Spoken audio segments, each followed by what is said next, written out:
예, 오늘은 6번째로 10계명 시리즈 6번째 계명을 가지고 할 건데요.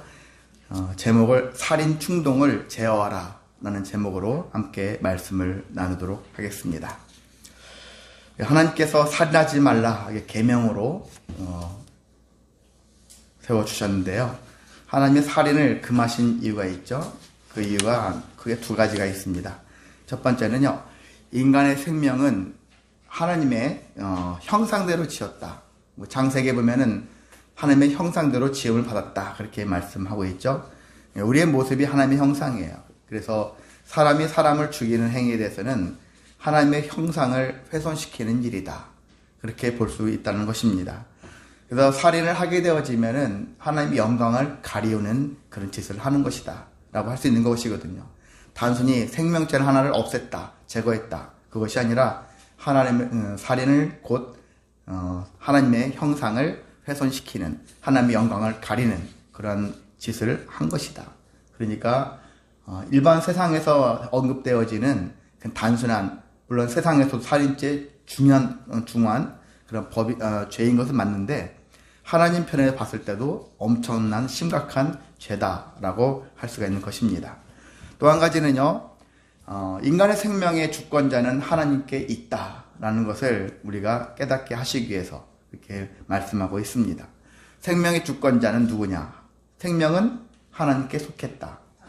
우리가 전쟁도 하나님께 속했다, 그런 얘기 하잖아요. 세상의 모든 것들의 주관은 인간들이 아니라 하나님이시다라는 얘기죠. 삶의 모든 것들이 다 하나님이시고 특히 생명도 하나님께 속해 있다라는 얘기죠. 그래서 인간은 생명을 관리할 책임은 있어요. 부모는 자식을 낳으면 자식을 생명을 관리해 주는 거죠. 그런데 부모가 내 거니까 내 마음대로 자녀를 죽인다든지 그러면 안 되겠죠. 예전에 사실 부모가 동반자살 그렇게 많이 하잖아요. 근데 사실상 우리가 요즘에는 동반자살이란 말을 뉴스에서도 안 쓰거든요. 왜냐면은 자식들은 살고 싶을 건데 부모가 야 우리 죽자 해가지고 강제로 죽인 거니까 사실 부모가 살인하는 거거든요.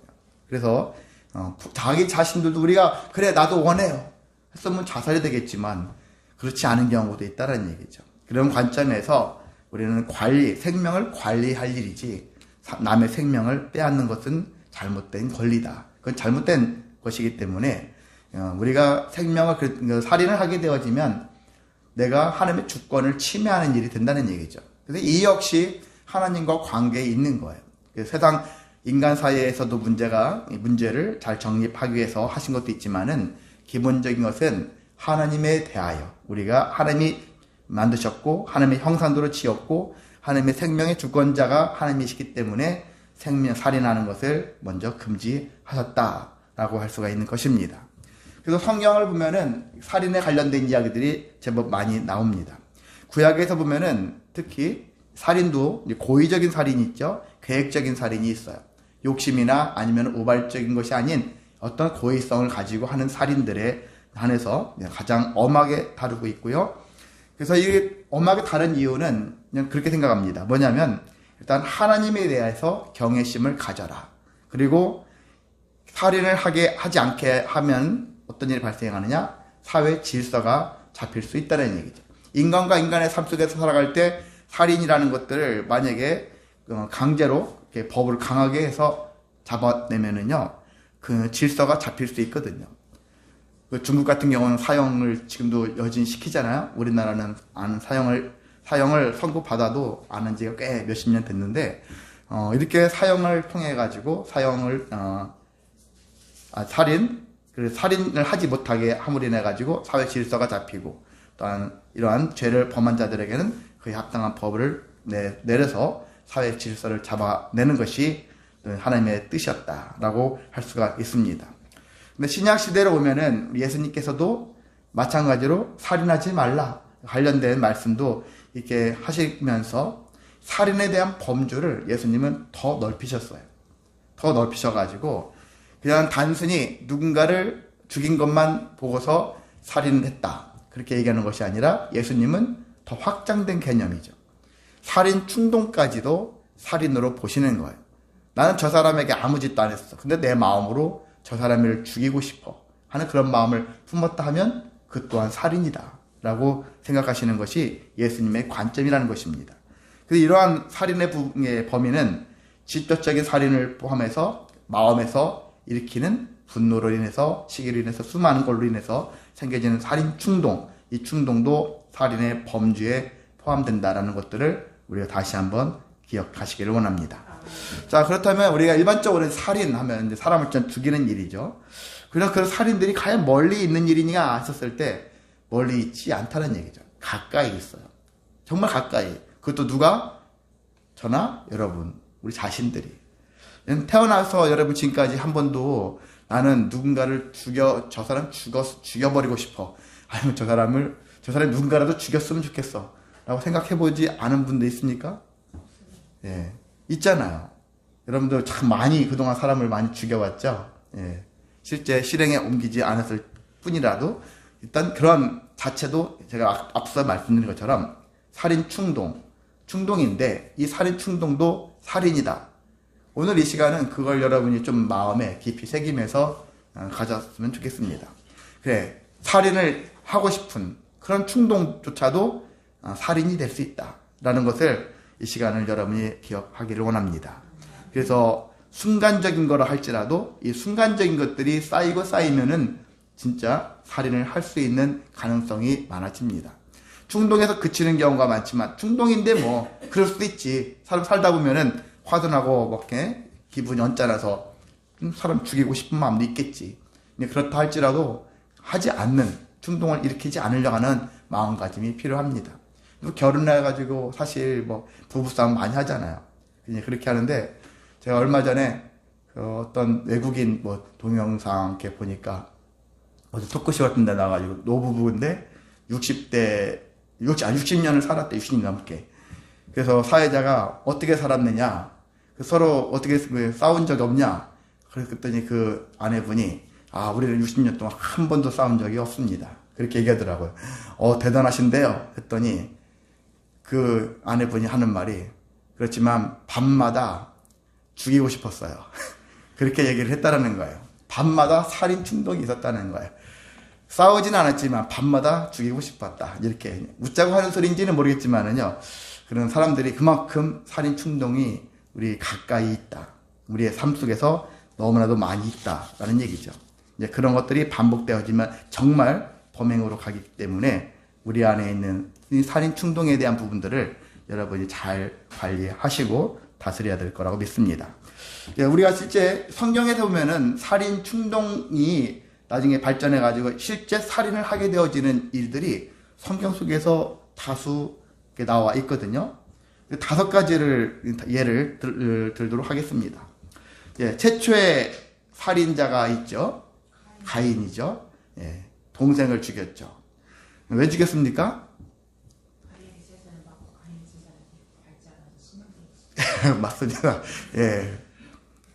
같이 제사를 지냈는데 왜 내 제사는 안 받고 내 동생의 제사만 하나님이 받으셨을까에 대한, 어떻게 보면 하나님도 원망했겠죠. 그러면서 동생에 대한 시기심과 분노가 작동을 했죠. 그래서 동생을 하나님이 경고했잖아요. 죄가 너와 가까이 있다. 문 앞에 엎드려 있다. 죄를 가까이 하지 않기를. 틈만 나면 죄가 들어와서 악을 품게 만들고 살인 충동을 일으키게 하는 그런 마음들이 있을 건데, 그걸 하지 말라고 하나님이 경고를 하셨음에도 불구하고 끝내 동생을 들로 불러내어서 쳐 죽였죠. 이제 그렇게 되어졌습니다. 그런 것처럼 이렇게 시기심, 질투, 이런 것들이 분노가 살인 충동을 일으킬 수 있는 그런 모습으로 작동한다는 것이거든요. 그래서 누군가를 시기하는 거 있죠. 시기할 수도 있지. 그렇게 하지만 시기가 계속 확장되어지면은 살인 충동까지 이룰 수 있고 실제 살인에 이르는 일들이 있다라는 거예요. 그래서 여러분 안에 그 시기하는 마음들이 있잖아요. 누가 잘 되는 꼴을 못 보는 거죠. 그런 마음들이 있었을 때 그 마음을 다스려야 됩니다. 왜 나보다 저 사람은 더 잘 나가지? 그런 마음이 들 수 있잖아요. 목회자도 다른 사람 모르겠지만 내가 아는 사람, 특히 아는 사람이 잘 나가면은 기분이 안 좋은 거예요. 사실 그렇게 생각이 들 수도 있거든요. 그런 것들을 뛰어넘을 수 있는 믿음이 우리에게 있어야 합니다. 그래서 시기, 질투, 분노도 살인의 뿌리가 될 수 있다 라는 것들을 염두에 두셔서 내가 오늘도 누군가를 시기하고 살지 않았을까? 시기가 살인 충동에 이르기까지 나아가지 않도록 마음을 붙잡으시기를 원합니다.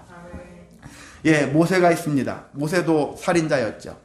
40살 때 이렇게 들에서 작업장에서 그 애굽 사람이 히브리인을 마음에 안 들었는지 하여튼 막 때리고 있었을 때예요. 그랬을 때 괴롭히던 히브리인을 괴롭히던 애굽 사람을 또한 쳐 죽였죠. 죽이고 물에 묻었죠. 그 나중에 발견되었어요. 그래서 그걸로 인해 가지고 모세가 이집트를 떠나 가지고 나중에 가나안 땅으로 갔고 거기서 40년 동안 양치기로 살았던 것을 알 수가 있죠. 자, 여기도 보면은 때로는 모세가 그 애굽 사람을 죽인 것은 어떻게 정의감이에요. 자기 사실 피는 자기도 히브리인이잖아요. 그러니까 애굽 사람보다는 히브리인에 대해서 감정이 더 좋아요. 그런 관점에서 그 괴롭힘에 대해서 못 참는 것이죠. 사실 우리 주변에도 정의감이 투철한 사람이 있거든요. 그 정의감, 그 자체로는 좀 투철한데 그 정의감이 너무 투철하다 보면은 이 살인 충동도 일으킬 수 있다라는 거예요. 무조건 모든 게 다 투철한 건 좋지는 않다고 생각이 들어요. 투철한 건 좋은데 그것들을 조절할 줄 능력도 있어야 된다는 얘기죠. 그래서 이런 정의감이나 민족적인 그런 감정들이 분노가 더 확산되어져서 살인 충동으로 이어졌고 그래서 실제 살인으로 이어졌습니다. 자, 다윗을 보면은 다윗도 사실 직접 자기가 죽인 건 아니겠지만 간접적으로 죽게 만들었죠. 밧세바랑 동침을 하고 그리고 그것을 감추기 위해서 그의 남편 우리아 장군을 사지로 내보냈죠. 정말 죽을 수밖에 없는 전장 최전방으로 보내가지고 돌아오지 못하게 서로 짜고서 최전방으로 보내가지고 결국 거기서 전사를 했었죠. 자, 그것도 다윗도 결과적으로 이것을 왜 했습니까? 욕망이 남의 아내를 뺏어서 거기서 그 욕망을 채우기 위한 그리고 발각될까봐 은폐가 드러날까봐 그 욕구 있잖아요. 이것도 드러나는 거 싫잖아요. 여러분 드라마 같은 거 보면은 내가 잘못한 짓이 드러날까봐 그것을 목격자들을 또 죽이는 경우도 있잖아요. 그런 경우가 있는 것 같이 은폐 욕구가 사람들에게 있거든요. 저도 만약 뺑소니 같은 거 있잖아요. 주변에 CC카메라 없는 것 같아. 그래서 그 느낌 든다면은 도망칠 수 있을지도 모르겠어요. 그래서 사람들은 죄를 짓고서도 그냥 빨리 눈치껏 봐가지고 아무도 없을 것 같으면 도망가고 싶은 게 사람의 마음이기도 합니다. 누구나 그런 마음들이 있을 수 있다는 얘기죠. 이런 충동이 있는데 바로 이런 것 같은 것들이 다른 사람을 살해하는 살인 충동까지 이르게 할 수 있다는 얘기죠. 자, 신약 시대로 온다면은 헤롯이 있죠. 헤롯 왕이 있었는데 헤롯 왕은 베들레헴에 있는 2살 아래 있는 남자아이들을 다 죽이라 명했고 많은 아이들이 죽었어요. 누구 때문에? 예수님 때문에.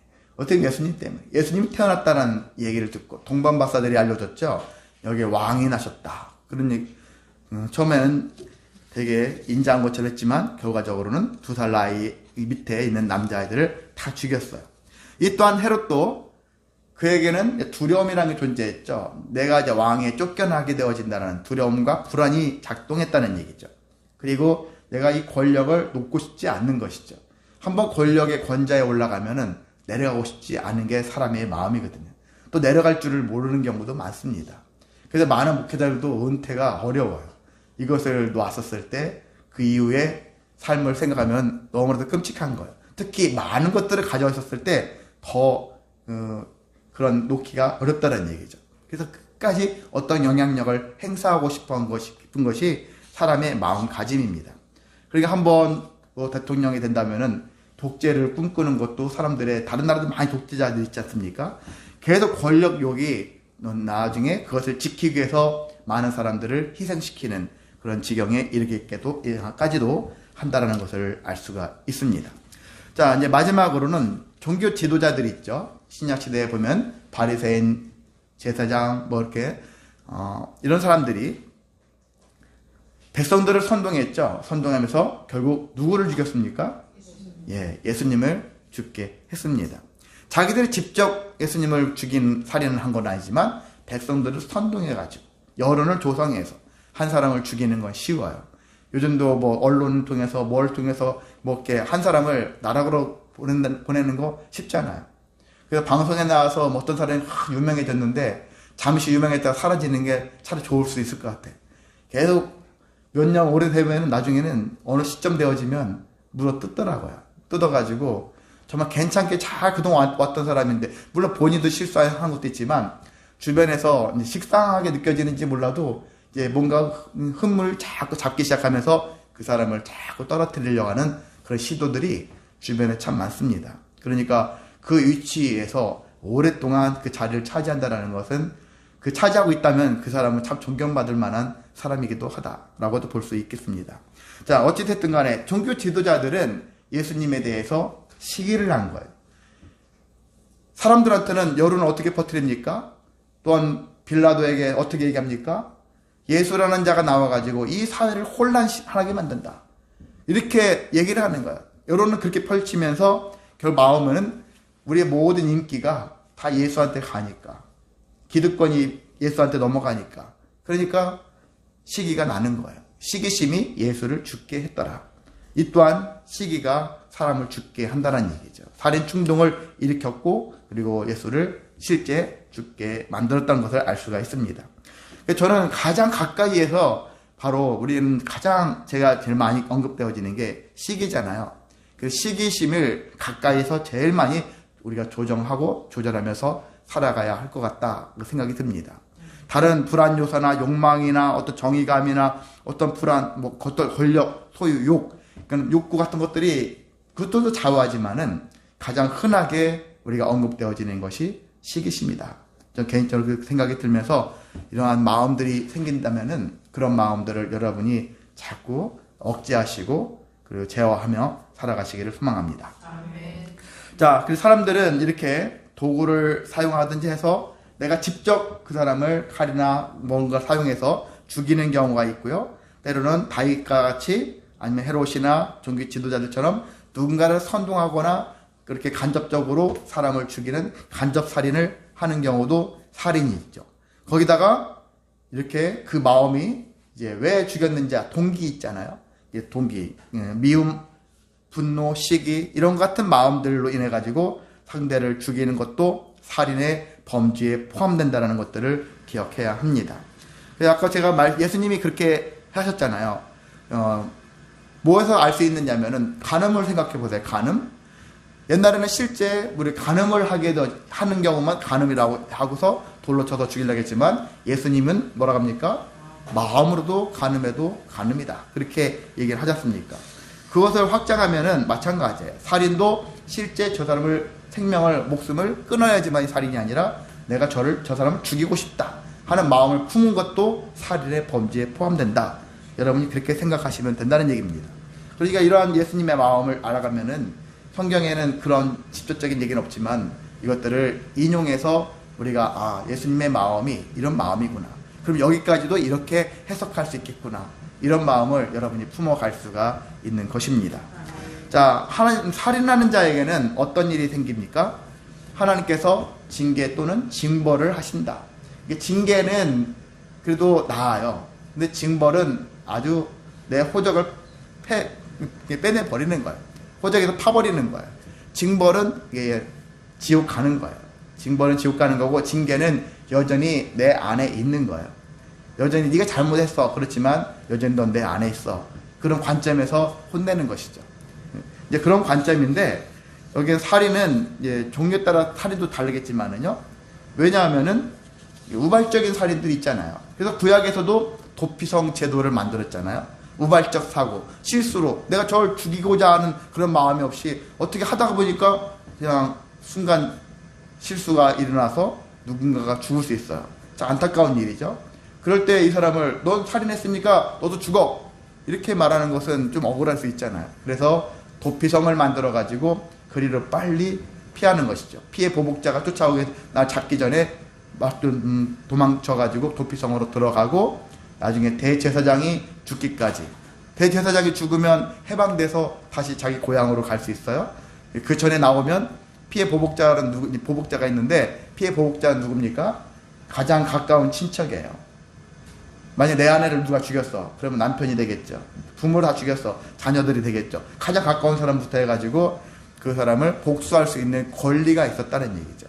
이제 그렇게 했는데 피해 보복자한테 잡히기 전에 도피성으로 피하고 그곳에서 물론 거기서도 이제 안에 있는 서급 사람들한테 심판을 받겠죠. 뭐 때문에 여기까지 오게 됐는가? 타당하면은 받아들이고 그렇지 않으면 받아들일 수 없어. 너는 나가. 그럼 나가면 어떻게 되죠? 피해 보복자한테 잡히는 것이죠. 잡혀서 그도 살인을 이제 다시 그도 죽을 수 있다는 얘기죠. 자, 근데 하나님께서는 은혜를 베푸셔서 대제사장이 죽어야 하지만이 해방되는 그러한 은혜를 그렇게 만들어 놓으셨습니다. 자, 이런 것 같이 이런 경우는 물론 사람을 죽였으니까 살인 맞아요. 살인이지만은 이런 경우는 약간 징계에 해당될 수 있는 벌. 그래서 도피성에 들어가지만 목숨은 붙었지만 성 안에서 못 나오는 어찌 좀 억압되어 있는 그런 모습으로 살아갈 수 있는 것이죠. 이제 그런 거지만 생명을 완전히 끊어내는 건 아니죠. 자, 그런 것이 징계라고 볼 수 있다면은 그런 진짜 고의적인 계획적인 어떤 목적을 가진 살인이었다면은 그 사람은 다시 피해 보복을 당해서 그 사람도 죽임을 당하는 것이죠. 이것이 징벌이 된다는 것입니다. 자, 이와 같이 하나님께서는 징계와 징벌이 있었는데요. 구약에서 보면 가인이 죄를 지었는데 나중에 보면 가인은 하나님께 저주를 받아서 땅에서 유리하는 자가 되었다. 정처 없이 여기저기 흘러다니는 그런 인생을 살아간 자가 되었다고 나와 있고요. 다윗은 하나님께서 그의 집안에 칼이 떠나지 않게 하셨다. 다윗은 하나님 마음에 합한 자다라는 식으로 우리가 성경에서 알고 있지만은 근데 거기서도 뭐 독소조 왕처럼 하나님께서 그러나 너희 안에 다윗이 행한 일들 중에서 다윗이 비록 회개를 했고 돌이켰지만 그래도 죄의 흔적은 있다는 얘기죠. 그래서 칼이 떠나지 않는다 집안에. 그 집안의 칼의 흔적 그래서 뒤에 후손들 중에 그래서 살인이 종종 일어나는 일들이 발생하고 있습니다. 그래서 특히 이제 다윗이 밧세바를 통해서 낳은 아들이 있죠. 그 아들이 일주일 만에 또한 죽기도 했습니다. 자, 근데 가장 일반적인 징벌은 일단은 죽음은 죽음으로써 다스리는 것이 하나님의 뜻이었다는 것을 알 수가 있습니다.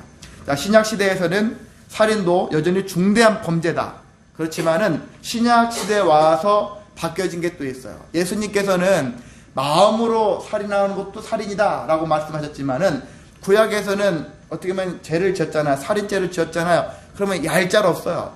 죽음은 죽음으로 다스리는 거예요. 근데 신약 시대에 왔을 때는 또 예수님께서는 용서의 기회를 주시는 그런 말씀을 하셨다라는 거예요. 용서의 기회. 고의적으로 죽였다 할지라도 구약 시대는 고의로 죽였어. 곧바로 와서 심판받고 돌로 던져서 죽이든지 이렇게 처단을 했다는 얘기예요. 그래서 신약 시대에 오면은 고의가 됐든 실수가 됐든 어쨌든 사람이 죽었어요. 살인을 했어요. 그렇다 할지라도 그 사람에게 기회를 준다라는 거예요. 회개의 기회를 준다는 얘기죠. 이게 신약 시대에 오면서 새로운 은혜라고 할 수 있는 것입니다. 구약에는 기회가 없어요. 그 죄를 지었으면 그걸로 끝이에요. 근데 신약으로 와보니까 예수님께서 기회를 주신다는 얘기죠. 근데 기회는 무조건 주시는 것이 아니라 주시는 마음의 그 분의 마음이 아니라 하나님의 마음, 예수님의 마음은 뭡니까? 돌이키는 자에게. 아까 찬양처럼 여호와께 돌아오는 자에게 다시 기회를 주신다는 얘기예요. 주님을 만나기를 사모하는 자에게 다시 기회를 주신다는 것을 알 수가 있습니다. 그래서 예수님이 오시는 것이 복음이라는 거예요. 괜히 복음이 아니라 주님이 오셨기 때문에 예전에는 용서받지 못할 것도 우리가 용서받을 수 있는 기회를 가질 수 있다라는 것이 그래서 복음이라는 얘기입니다. 그래서 회개하는 자에게 돌이키는 자에게 여호와께 하나님께 예수님께 돌아오는 자에게 용서와 구원이 다시 주어진다라는 그 은혜가 있습니다. 그래서 예수님은 이렇게 신약은 징계와 처벌이 목적이 아니에요. 그냥 법대로 처리하고 끝내. 그게 아니라 그 이상을 회개와 구원의 기회를 강조하면서 다시 성령 안에서 말씀 안에서 주님 안에서 새로운 삶을 살아갈 수 있게 하시는 것이 바로 예수님의 말씀이면서 그게 은혜다라고 할 수가 있는 것입니다. 그래서 구약과 신약이 약간 다른 면들을 갖고 있죠. 마음으로 지은 것도 엄히 다스리는 걸로 보이시지만, 그렇지만 다시 기회를 주신다라는 놀라운 은혜가 이 안에 말씀 안에 있습니다. 자, 그런데 우리가 이런 살인 충동은 그럼 어떻게 제어할 수 있겠는가? 어떻게 제어할 수 있는가? 여러 가지 심리적인 그런 관점에서, 상담적인 관점에서 언급되어지는 그런 부분도 있겠지만은요, 우리는 그게 세상에서 그렇게 배우시고 우리 교회 안에서는 무엇이 더 중요하냐? 성령의 9가지 열매로 접근해서 우리가 이와 같은 마음을, 이와 같은 삶을 살아가면은 살인 충동을 제어하면서 살아갈 수 있다는 것을 알 수가 있습니다. 성령의 9가지 열매가 무엇이죠? 갈라디아서 5장에 있죠. 사랑, 희락, 화평, 자비, 양성, 충성, 온유, 절제, 이렇게 9가지가 있는데, 이것을 이렇게 구분해서 나눠보면은요, 만약에 사랑과 자비 같은 경우는 우리 안에 있는 시기, 분노, 이런 것들 있잖아요. 분노 조절 장애 이렇게 하잖아요. 이런 증오하는 것들을 사랑과 자비의 마음을 품게 되어지면은 이것을 제어할 수 있다는 얘기죠. 그리고 희락과 화평이죠. 마음의 기쁨, 그리고 평안, 이런 것들은 이런 분노와 불안 같은 것들을 잠재울 수 있다는 얘기입니다. 그리고 오래 참음, 절제 같이 비슷하죠. 충동을 우리가 직접적으로 억제를 할 수 있는 그런 능력을 갖게 한다는 것입니다. 그리고 양선, 선을 많이 베푸는 일이에요. 충성도 그렇고요. 온유, 이러한 것은 삶의 태도를 바꿔갈 수 있다는 얘기죠. 예수님은 나는 마음이 온유하고 겸손하니 나를 배우라 말씀하시지 않습니까? 그분을 배워가게 되어지면 내 삶이 바뀌어지는 거예요. 전에 봤던 똑같은 장면을 보더라도 전에 품었던 마음이 아니라 새로운 마음으로 볼 수 있는 능력을 갖게 된다는 것입니다. 태어나서 여러분 지금까지 같은 마음으로 같은 시각으로 지금까지 세상을 계속 봐왔다면은 좀 문제가 있다고도 볼 수 있는 거예요. 그것보다는 내가 전보다 좀 더 나아진 모습으로, 하나님이 원하시는 모습으로 다른 관점으로 세상을 보고 있구나. 그렇다면 여러분이 잘 믿음이 성장되어지고 있고 은혜 열매를 맺고 있는 거거든요. 근데 옛날이나 지금이나 교회 왔을 때는 정말 좋은 성도 같은데 교회 문만 나가면은 세상 방식으로 계속 세상을 바라보고 있고 미워하고 증오하고 불안해하고 두려워한다면은 그건 지금 우리가 제대로 된 신앙생활이 아니거든요. 변화되어 있는 것이 아니란 얘기죠. 그래서 우리가 성령 안에서 이렇게 성령의 9가지 열매, 성령의 9가지 열매는 내가 노력해서 되는 것이 아니라 일단 성령 안에 있어야 되는 거예요. 성령 안에 있다는 얘기는 주님 안에 있다는 얘기죠. 성령과 주님, 우리가 지난번에 예수님의 영은 성령이라고도 그렇게 얘기했거든요. 예수님의 영은 성령이다. 예수님과 성령을 따로 분리하는 것이 아니라 예수님이 곧 성령이시다. 성령이고 예수님이시다. 이렇게 언급이 되어질 정도로 예수님과 성령은 뗄래야 뗄 수 없는 관계라는 얘기예요. 성령 안에서는 곧 예수 안에서, 그 진리 안에서, 말씀 안에서 다 이게 포함되는 거거든요. 그런 관점에 그 안에 거할 때 그런 말씀 듣고 그분의 진리를 따라서 살아가는 삶을 살다 보면은 성령의 9가지 열매가 내가 열리지 말라 해도 열릴 수밖에 없어요. 그런 삶이 되어지시기를 원합니다. 그렇게 되어져서 누군가에 대해서 시기하고 질투하고 누군가에 대해서 어떤 욕구, 정의감이나 우리가 불필요한 이런 것들을 가지고서 삶으로 인해서 사람을 죽이게 만들고 죽게 만들고 그냥 죽이고 싶어하는 그런 마음들이 계속 퍼져서 서로를 불신하고 살아가는 인생이 아니라 어떻게 하면 나의 희생을 통해서 예수님의 희생을 통해서 많은 자들이 화평을 이루어 갔던 것처럼 나의 희생을 통해서 우리 가정이 우리의 이웃들이 우리의 모든 신학 공동체가 더 하나 되기를 소망하는 그런 믿음을 가져야 하는 것입니다. 말씀을 정리하겠습니다. 살인하지 말라는 계명은 어떤 의미냐? 하나님을 경외하라는 뜻입니다. 인간 질서를 위해서 필요한 것입니다. 그리고 살인하지 말라는 계명은 단지 실제 그 인생 그 사람의 목숨을 끊는 것만이 살인이 아니라 마음으로도 그 사람을 죽이고 싶은 마음까지도 살인의 범주에 포함된다는 것들을 오늘 배우시기를 원합니다. 그래서 내 안에 있는 내가 왜 저 사람을 죽이고 싶었을까? 그 마음이 있다면 그게 시기나 분노나 어떤 욕심이라면 증오하는 마음이라면 그런 마음들을 여러분이 성령 안에 거하면서 성령의 9가지 열매로 인하여 억제하셔서 사는 충동을 제어하심으로 인해서 화평을 이루며 살아가는 저와 여러분 되시기를 주님의 이름으로 소망하고 축복합니다. 네, 찬송합니다. 492장 찬송하시면서